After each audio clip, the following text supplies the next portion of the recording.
What we'll get when the bot dies, let's just open the door, kick that ahead. We'll get a Kismet warning which kind of recurs. To stop that, let's go back to Kismet. We hook up a attached to event, just like over here, and this time we link it to an event called death, which is under new event pawn death. See, death is also there. So the death is the death of the bot, not the death of the player. And what it does is simply send out a stop or disable to all of the delays, and it also disables the active factory. So once you've killed this bot, it never comes back, and once you kill this bot, all these delays just stop and they don't send off any more loopbacks.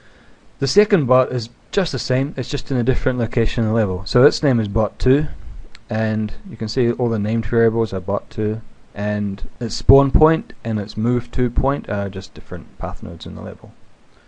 So that's about that. The last thing to talk about is what happens when we get to the end of the game. What we want to do, if we just go into the level, let's view it with its lighting on.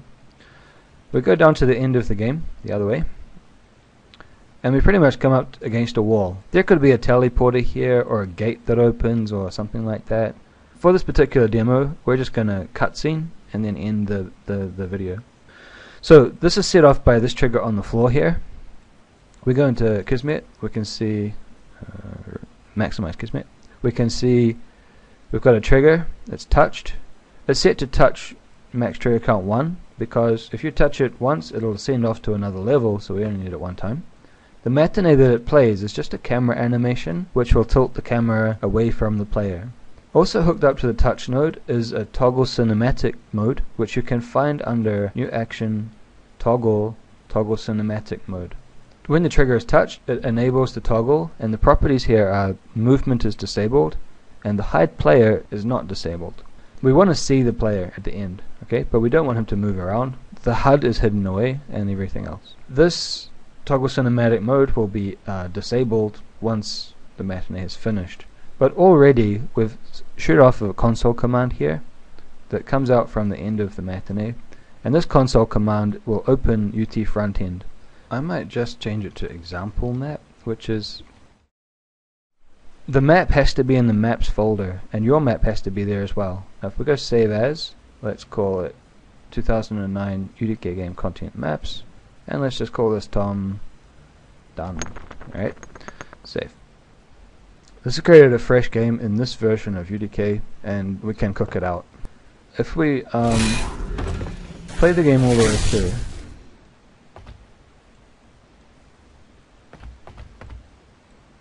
and kick that guy over there. Blood. See the rigid body has gone.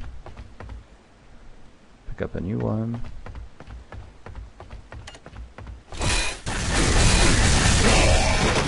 Well, we die, but that's okay. We've already opened the door, and let's get a new rigid body. Carry it along and just spit it out. Oh, there's no bot there now. We're at the end of the game. So it'll play the cinematic and fade out, but then it'll just go back to the game, right? Because we're playing in editor mode. If we play it in console mode, it'll actually go back to the game menu. If we cook the game so it's running from an installer on your computer, then it will also go back to the game menu, or it'll open up a specified map. And now we can close down UDK and open up UT front end. This is part of the UDK download, and you'll see it's under the editor, game, speed tree, Unreal front end. I'm just going to close UDK down, and we want to go to cooking and type in the name of our map. So I think we call it Tom Done. If it has found it, it should, there we go, underscore. It should give you the name of the level. All you need to do now is go cook, full recook, and sit back and wait. Okay. There are obviously some settings that you can use if you're an advanced user, but we just want the bare minimum process here. So you go cook, you go yep. I may need to pause this because it's going to take quite a while, but essentially you wait until feedback has happened, and stop cooking has turned back to the regular menu. So I'm going to pause it for a while. Okay, that didn't actually take too long. It was a couple of half a minute maybe. You'll get a message down here saying succeeded, and you'll see your menu's gone back to cook. Now you can go back to game and go use cooked map and the little tick box there, or you can probably just type in your map and you go package game. Okay. What this will prompt you with is the name of your game. They call it game long name. This is what will show up in the start menu of your Windows, and let's call it Tom Done. And then this is what will be attached to the UDK install dash Tom Done. Right? We can call this whatever we want. Let's call it TD just to make it shorter. And then we go package game. And once you press package game, again, you have to wait for a while. I might just let this one run through to show you that it compresses files that the game is using, and you can watch the slider go along. There you go.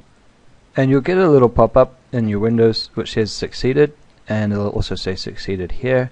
This just means simply you can close down your UT front end and you'll find your game. There we go. You'll find it in C drive, UDK, under the version that you're using, and you'll have an install file here that'll install your game. So let's just install this guy.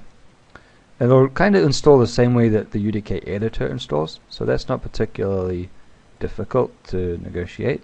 You can set whatever folder that you want. It should skip over all this because you've already done it. Then it will start chugging through all the files that it has to decompress. And you can imagine this takes some time, which is why a game like World of Warcraft is like 4 gigabytes and takes all day long to install, decompressing files.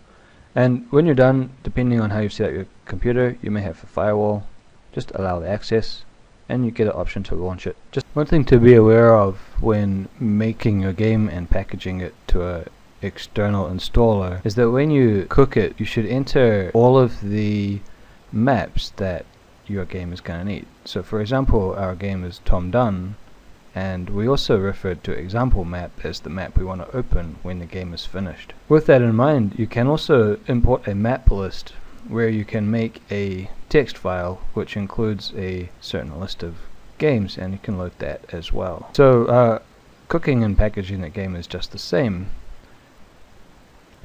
Our actual game, once you've installed it, will be under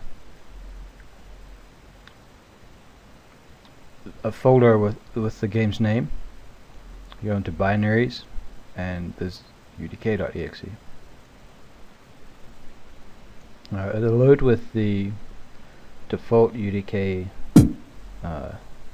head-up display, if that's the right menu.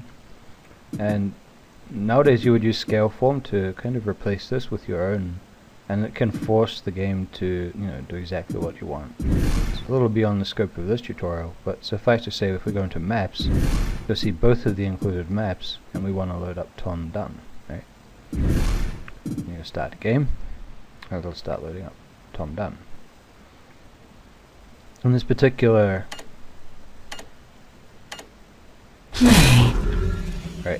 In this particular configuration, there's no physics gun in the default inventory, so I have to go into the console command and type in physics gun by pressing tab. Now I can use the physics gun until I get killed, and then I have to do it again. So I'm going to try and get through this without dying. Spit that along. Blood. I only got 22 health left, so it's unlikely I can kill the second guy. It's possible.